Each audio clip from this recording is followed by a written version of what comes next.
کچھ لوگ ہیں کہ وہ ایک بہت بڑی محافل کا اہتمام کرتے ہیں, محافل کروا لیتے ہیں. اب کچھ لوگ مڈل کلاس ہوتے ہیں, وہ اتنی بڑی محافل نہیں کروا سکتے. کیا کوئی یہ بھی پاسبلٹی ہے کہ بندہ اپنے گھر میں چھوٹا سا محفل کا اہتمام کر لے؟ اصل میں رسول اللہ صلی اللہ علیہ وسلم کی بارگاہ میں جو ہے وہ محافل یا تعداد کی کثرت کو نہیں دیکھا جاتا, یا لوگوں کی زیادہ تعداد کو نہیں دیکھا جاتا, یا اس چیز کو نہیں دیکھا جاتا کہ کتنا بڑا اہتمام کیا گیا ہے, یا اس چیز کو نہیں دیکھا جاتا کہ کتنا مال لگایا گیا ہے, کتنا پیسہ لگایا گیا ہے, بلکہ رسول اللہ صلی اللہ علیہ وسلم کی بارگاہ میں عاشقوں کے دلوں کا اخلاص دیکھا جاتا ہے. واہ واہ واہ, عاشقوں کے دلوں میں چلنے والی نیتوں کو دیکھا جاتا ہے.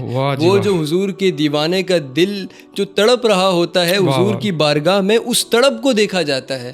اگر ایک شخص اپنے گھر میں حضور کی محفل کو سجاتا ہے, رسول اللہ صلی اللہ علیہ وسلم کی محبت اس کے دل میں موجود ہے اور اس کے دل میں رسول اللہ کا عشق موجزن ہے, اور وہ اپنے گھر والوں کو ہی بٹھا دیتا ہے اور اپنے گھر پر ہی رسول اللہ کے میلاد کا اہتمام کرتا ہے, درود پاک کے ورد کا اہتمام کر لیتا ہے, یقیناً اس کی محفل حضور کی بارگاہ میں قبول ہے, اور یقیناً اس کی یہ حاضری لگانا اس کے لیے دنیا اور آخرت میں خیر کا باعث ہے.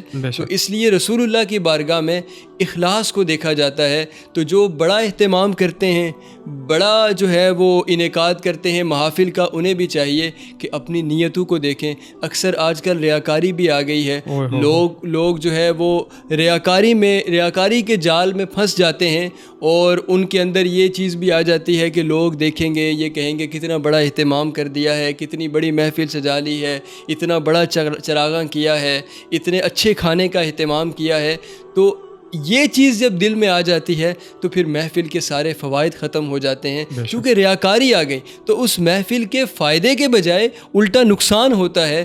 تو اس لیے میری تمام احباب سے گزارش ہے کہ جو بڑے پیمانے پہ محافل کا اہتمام کرتے ہیں یا اپنے گھروں میں محافل کا اہتمام کرتے ہیں, وہ اپنی نیتوں کا خاص خیال کیا کریں, اپنی نیتوں کو پاکیزہ بنائیں, اور صرف یہ اہتمام رسول اللہ صلی اللہ علیہ وسلم کی محبت کے لیے, اللہ تبارک و تعالیٰ کی رضا کے لیے کریں.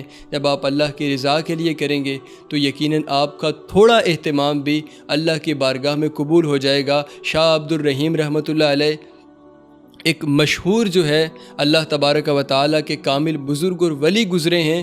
انہوں نے جب ان کے پاس زیادہ اہتمام کی گنجائش نہیں رہی تو انہوں نے تھوڑے سے چنے بنا کر اپنے گھر میں ہی اہتمام کر دیا تھا, اور ایک حسرت تھی دل میں کہ اگر میرے پاس زیادہ گنجائش ہوتی, اگر اللہ نے زیادہ نوازا ہوتا تو میں زیادہ بڑا اہتمام کرتا.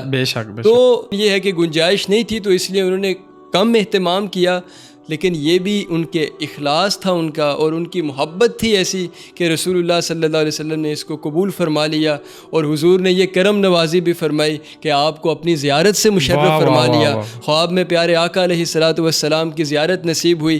دیکھتے کیا ہیں کہ وہی محفل سجی ہوئی ہے, اور وہی چنے حضور نبی رحمت صلی اللہ علیہ وسلم کی بارگاہ میں وہ پیش خدمت ہیں, اور حضور ان کو تناول فرما رہے ہیں. تو یہ رسول اللہ صلی اللہ علیہ وسلم کی طرف سے پیغام تھا شاہ عبد الرحیم رحمۃ اللہ علیہ کے لیے, اور امت مسلمہ کے لیے بھی یہ پیغام ہے کہ حضور کی بارگاہ میں دلوں کا اخلاص دیکھا جاتا ہے. بے شک اللہ کریم ہمیں عمل کی توفیق دے. بے شک یہ شاہ عبد الرحیم رحمۃ اللہ علیہ کے بارے میں غالباً ملتا ہے کہ یہ وہ بزرگ ہے جن کو تمام مکاتب فکر کے لوگ مانتے ہیں. ایسے ہی ہے؟ بالکل ایسا ہی ہے. شاہ عبد الرحیم رحمۃ اللہ علیہ, ان کے بیٹے شاہ ولی اللہ محدث دہلوی رحمۃ اللہ علیہ, پھر ان کے بیٹے شاہ عبدالعزیز محدث دہلوی رحمۃ اللہ علیہ, یہ بر صغیر کے وہ علماء ہیں کہ جن کو تمام مکاتب فکر کے جو لوگ ہیں وہ مانتے بھی ہیں, اور ان کو جو ہے وہ ان کی باتوں پہ عمل پیرا بھی ہوتے ہیں, اور یہ تمام کے نزدیک متفقہ ہیں.